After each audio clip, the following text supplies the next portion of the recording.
Hi, Rob. Can you hear me okay? I can hear you fine. How do I sound?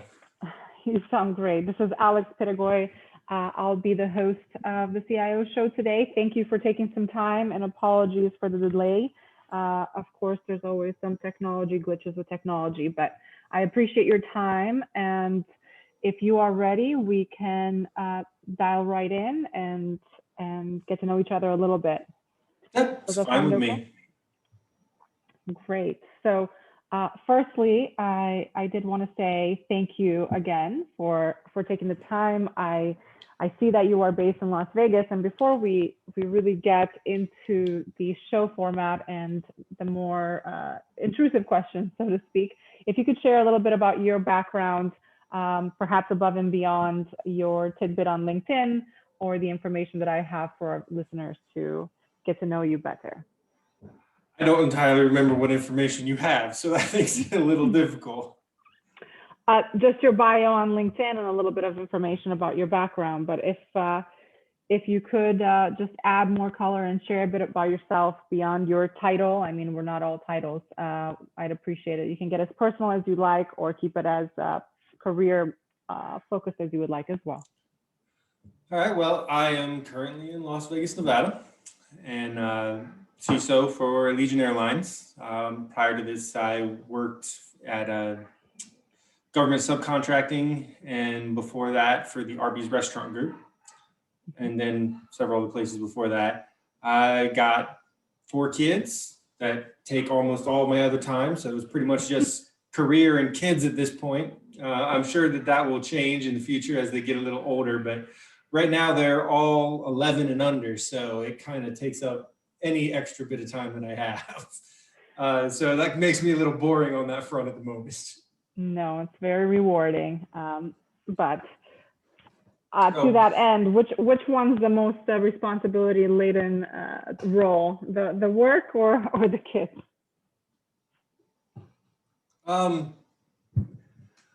In reality, or what does it feel like? What does it feel like? It feels like the kids, because if you make a mistake with the kids, you almost know immediately.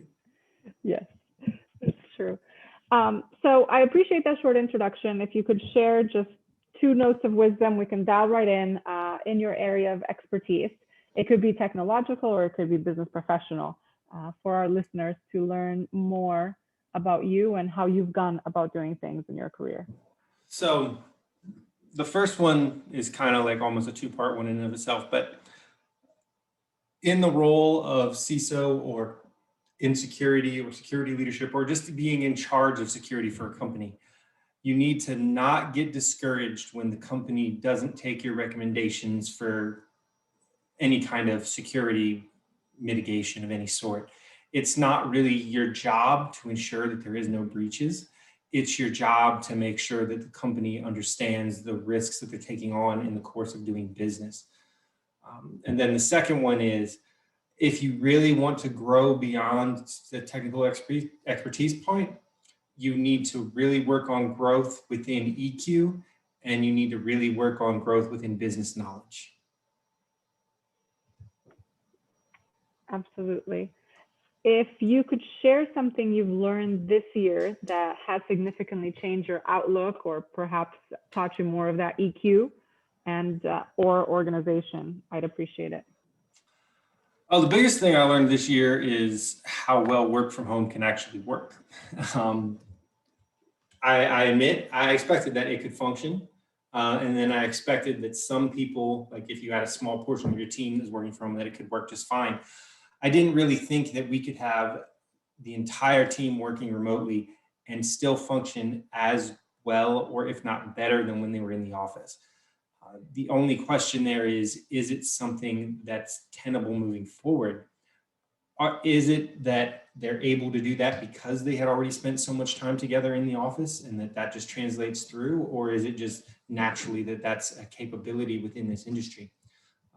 And if it is that it's just because they spent all that time together beforehand, what exactly can we do in the role of security leadership to ensure that continues without having that piece to back up the camaraderie and the teamwork associated? It was kind of more of an open-ended question than it was necessarily an observation, but there was an observation in there too. Sure. And to that end, what do you attribute the success of this fully remote workforce you've experienced and led recently? Is it a particular software, a strategic organizational advice that you've received? Is it just your leadership style? How would you say the success came about? The success came about because of the people and because of how well the teamwork had been established before going to that work from home. Well, I'd love to take credit. There's very little I actually did other than making sure that everybody had internet connections and had the ability to still talk with each other. Outside of that, it really was the people and their ability to work together and to have that camaraderie and that teamwork. Absolutely. And on the opposite end of success, what have your biggest challenges been?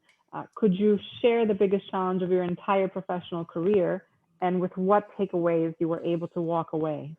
The biggest challenge I had in my entire professional career was that transition from technical expert to a more senior leadership role within security. I had started in security in the mid to early 2000s and became a technical expert within it. Everyone at the company went to me to do things, to find things out. No one at any of the organizations I worked with during those times ever doubted that technically I knew exactly what I was talking about. But I always kept hitting brick walls that I never understood, like these invisible brick walls that made no sense to me whatsoever. And it's that transition from that technical, well, it's because I was in that transitioning to that leadership role. And I was trying to get strategic plans running and all of those particular aspects. And that transition was the most difficult and the biggest challenge in my career in order to keep my career progressing. If I had no desire to move to a senior leadership role, I probably would have never hit that particular roadblock. But coming to the introspection and the self-realization of what needed to be done to transverse these invisible walls I didn't understand previously was the biggest challenge that I had to go through.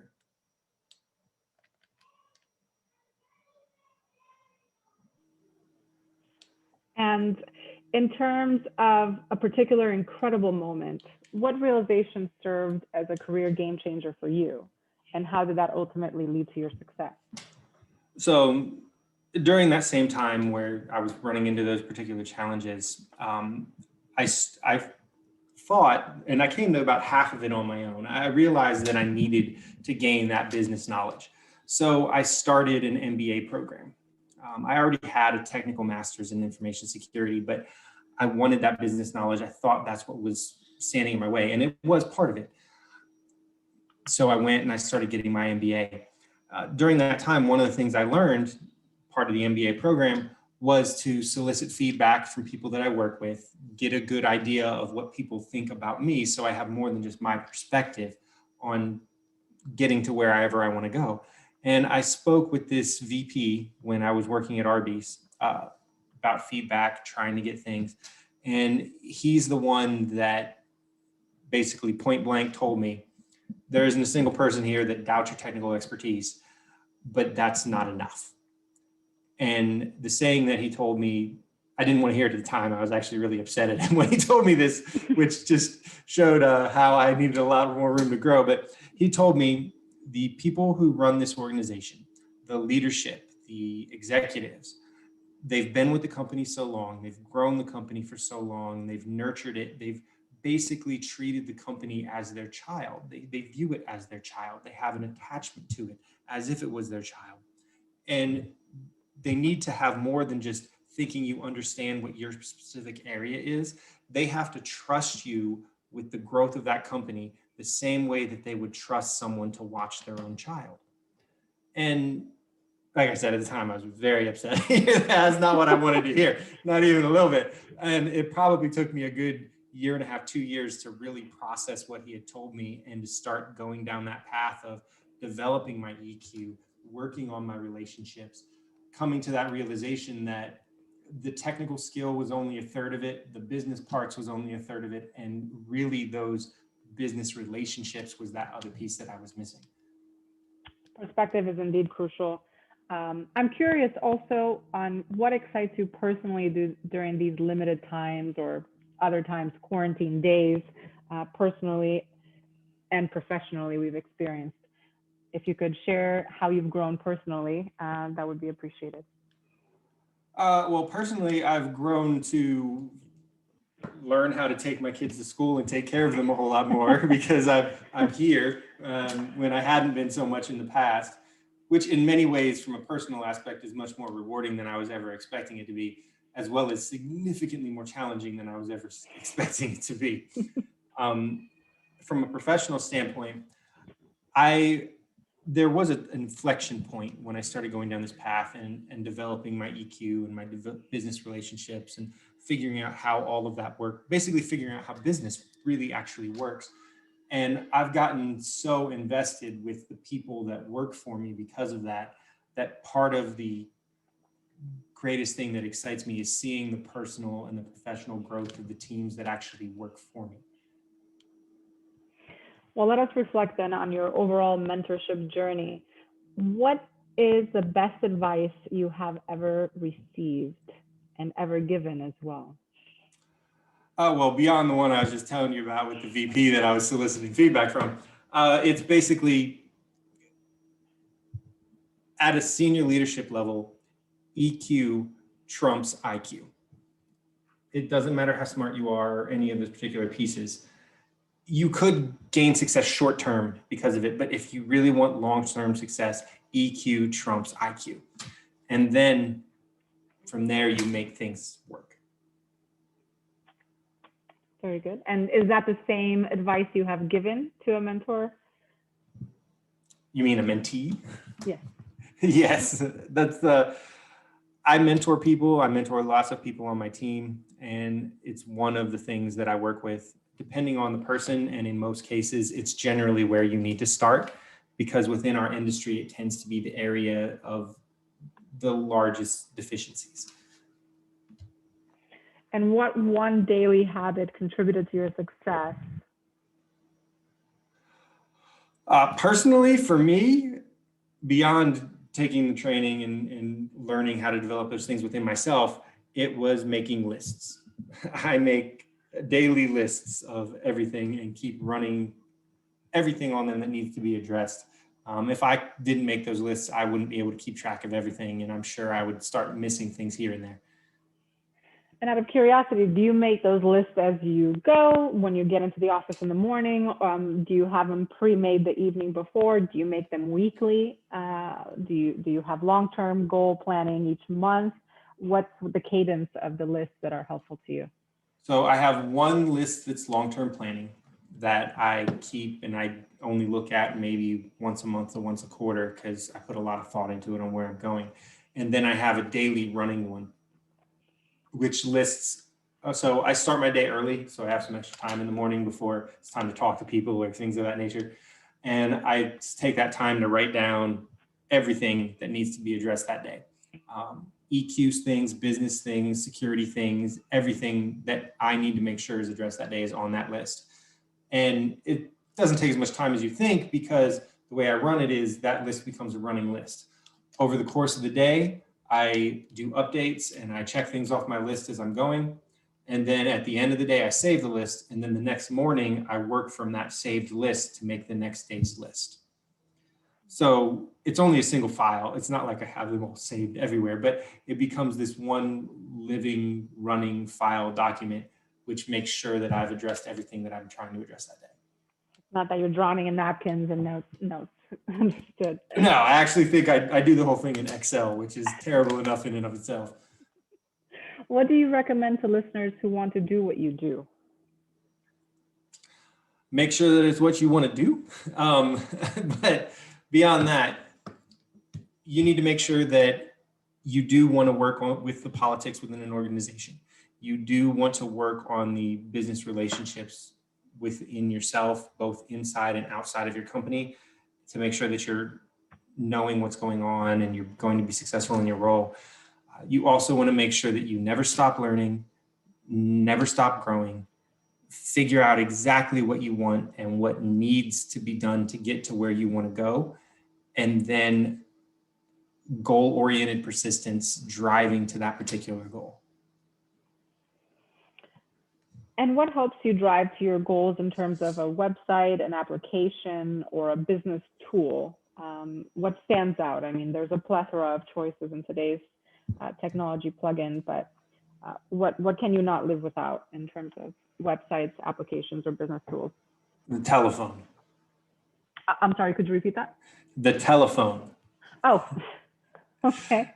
As when you're working on those particular pieces, including developing those business relationships, the best tool that you have is talking with people. And normally I just go talk to people. When we were all sitting in office, I would make sure to go and see everyone that I was involved with, everyone at the company, everyone in those leadership positions I needed to work with on a very regular basis. But now that we're all working from home, the only available option is email or telephone. And I make sure to use the telephone as much as I can so that that connection and that interaction still happens as much as possible. Yes, tone of voice is very crucial and much harder to misunderstand things. Right. People can get quickly offended by an email that you didn't attend or intend for them to be offended by, but it doesn't happen nearly as much with a one-to-one conversation. Very true. And speaking of career, and yours specifically, if you had to go back in time and switch careers entirely, what would you do? What would you do? I would probably go into acting, and I would probably fail miserably, but that doesn't mean I don't like it. Interesting. Could you tell me more about that? Where does that hail from? So I did acting probably for 8 years or so through middle school, high school, and a little bit in college. And then I just ended up going into technology as my major after that and kind of put it behind me. But I always really enjoyed it. I graduated as a member of the National Thespian Society and all kinds of other aspects. Congratulations on that. Little known fact, usually not found on LinkedIn.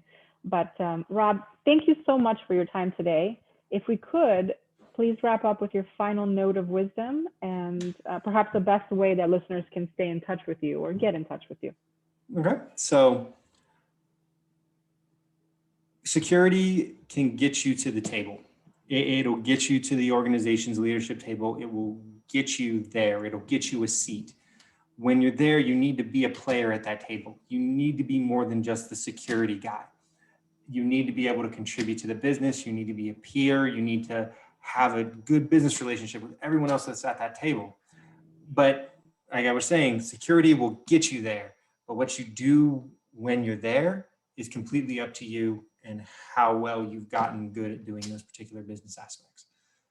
As far as myself, I'm on LinkedIn. You can find me there. I also have my own website at robhornbuckle.com. I'm kind of boring when it comes to those pieces. I don't have anything to sell or any books or anything, but that's okay. It's best to sell yourself very subtly rather than some transactional manners. But thank you for spending some time with me today, Rob. I will definitely reconnect with you on LinkedIn, and I hope our listeners do so as well. I wish you luck with the rest of the COVID experience, and great kudos for being very involved in your family life as well. Thank you, and you have a wonderful day. Cheers. All right, bye.